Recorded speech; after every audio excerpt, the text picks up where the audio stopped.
Work your ass off. There is no magic pill. It drives me crazy to go to the gym. You read 1 hour a day. I went and worked out 5 hours a day, and I was working on construction with 24 hours a day. I worked out 5 hours a day, and I was working on construction. Because in those days in bodybuilding, there was no money. I didn't have the money for food supplements or anything. So I had to go to work. So I worked on construction. I went to college. I worked out in the gym, and at night from 8 o'clock at night to 12 midnight, I went to acting class 4 times a week. So I did all of that. There was not one single minute that I wasted. And this is why I'm standing here today. With the age of 20, I went to London and I won the Mr. Universe contest as the youngest Mr. Universe ever. And it was because I had a goal. You see, if you don't have a vision of where you go, and if you don't have a goal where you go, you drift around and you never end up anywhere. 74% hate their job in America. The majority of people don't like what they're doing because they're really not doing it because they didn't have a goal and they followed this goal. They just aimlessly drift around, and then all of a sudden there's a job opening, so they get that job because you have to work.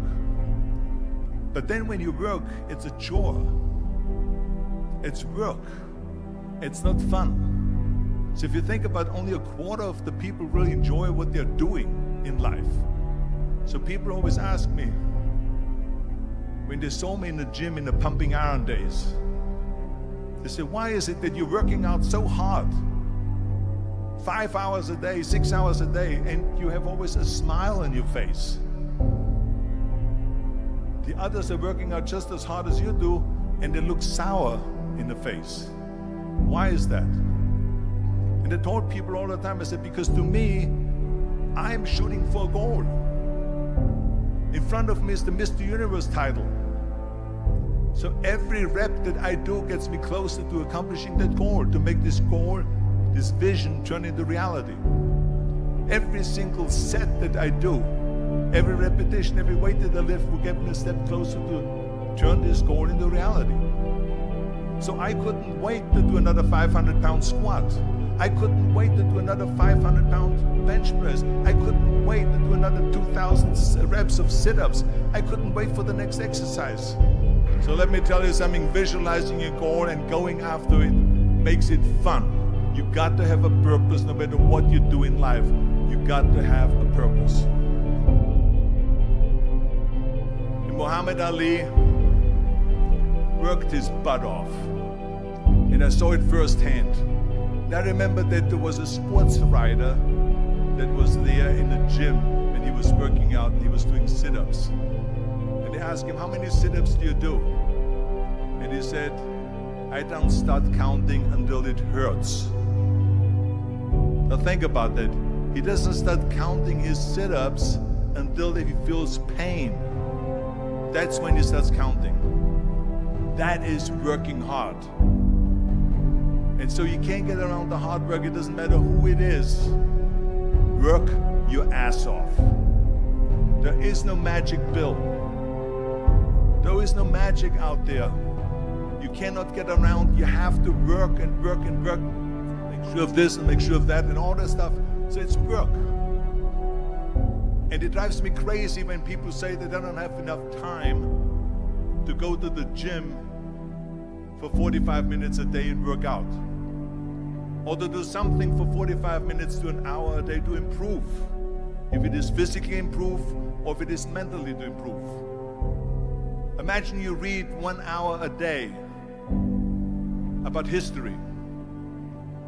How much you will learn after 365 hours in 1 year. Think about if you study about the history of musicians, of composers, how much you would know.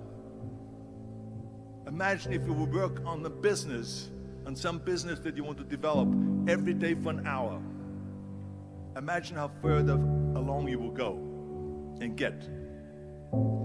So it drives me nuts because when people say we don't have the time, We have 24 hours a day.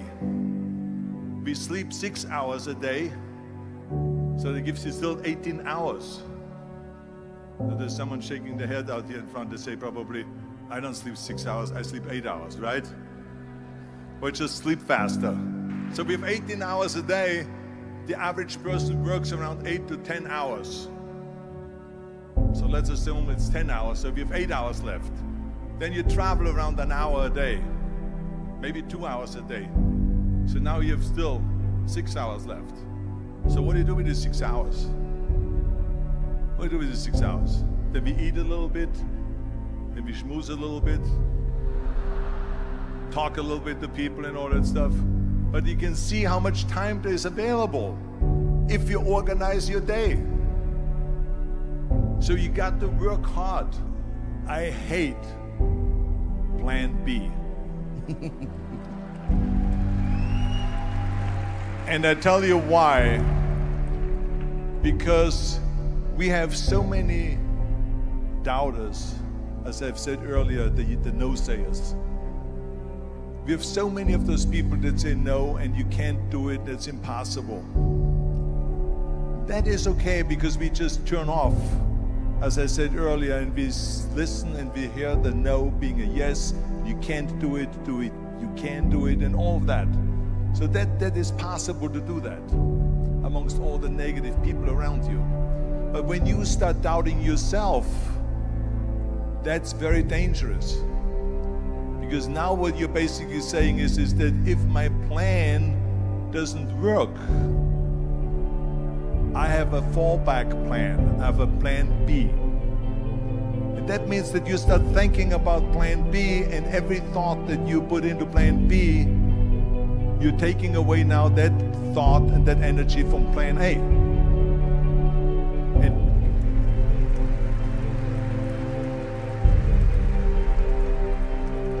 And it's very important to understand that we function better if there is no safety net, because plan B becomes a safety net. It says that if I fail, then I fall and I get picked up and I have something else there that will protect me.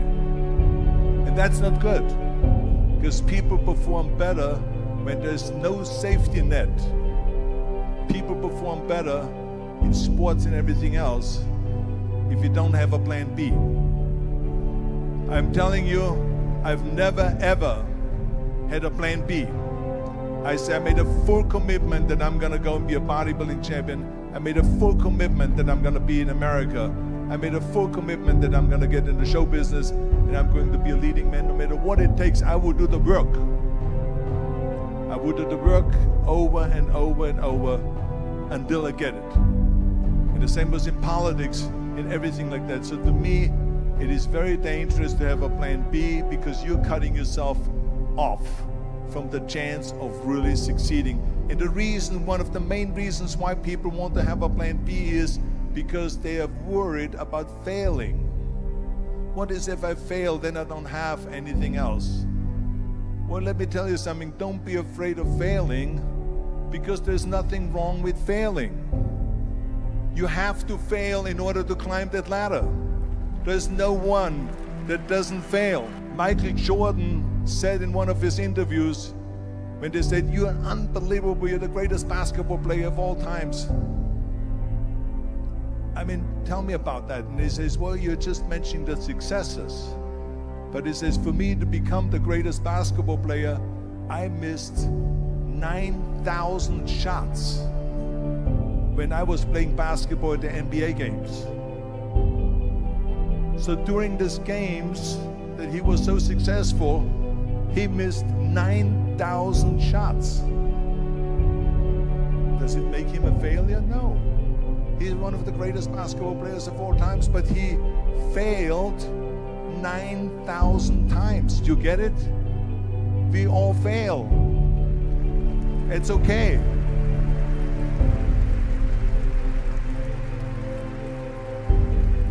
What is not okay is that when you fail, you stay down. Whoever stays down is a loser. And winners who fail and get up, fail and get up, fail and get up. You always get up. That is a winner. That is a winner. I failed in bodybuilding. I lost bodybuilding competitions. I lost powerlifting competitions. I lost weightlifting competitions. I had movies that went in the toilet and that were terrible and got the worst reviews. And in politics, I remember I had many of the initiatives on the ballot, and we lost. My approval rating in California went down to 28%. And then it went back up again, and I won again the governorship. Hey, we all lose. We all have losses. This is okay. And this is why I say don't be worried about losing, because when you're afraid of losing, then you get frozen. You get stiff. You're not relaxed. You got to be, in order to perform well in anything, if it's in boxing or if it is on your job or with your thinking, is only happening when you relax. So relax. It's okay to fail. Let's just go all out and give it everything that you got. That's what it is all about. So don't be afraid to fail.